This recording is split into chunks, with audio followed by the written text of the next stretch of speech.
So we're going to deal specifically with reforms to the insolvency legislation. So we're talking about the Corporations Act and the Bankruptcy Act. The key things that have changed are the timeframes and the statutory minimums or thresholds for the issuance of a statutory demand under the Corporations Act and to a company, and to the issuance of a bankruptcy notice under the Bankruptcy Act 1966. Those notices are only issued to individuals. A lot of people are concerned about these changes in both the timeframes. They've been extended out from 21 days to 6 months, which is quite substantial. There's also been changes to the statutory minimum for which these notices can be issued.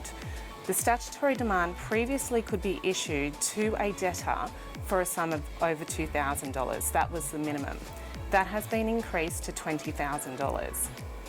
A bankruptcy notice previously had a statutory minimum of $5,000. That too has been increased to $20,000.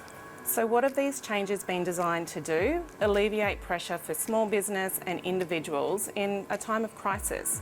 And that's what the government is trying to do with the passing and now the enactment of this legislation.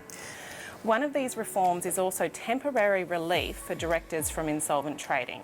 Usually that's a cause of action which vests with a liquidator and is pursued in circumstances where a director should have stopped trading his company or her company before the level of debts was such that he couldn't pay debts as and when they fell due and the company was technically insolvent.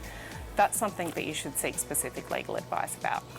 The new statutory minimum thresholds and these new timeframes of 6 months come into effect the day after the Act was passed. So they're in effect from 25 March 2020. They're going to apply to any statutory demand and any bankruptcy notice which is issued the day after the Act was passed. So for many businesses that have previously enjoyed financial stability and profitability, you're going to be facing some hard times. So these are actually some very significant reforms, and if you have previously known about statutory demands and bankruptcy notices, you'll know that this is going to have a significant impact.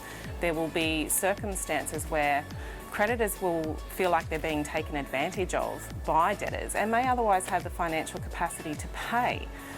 Certainly we hope that's not what's going to happen in the wake of COVID-19. It's certainly the case that we need to all focus on getting through this together.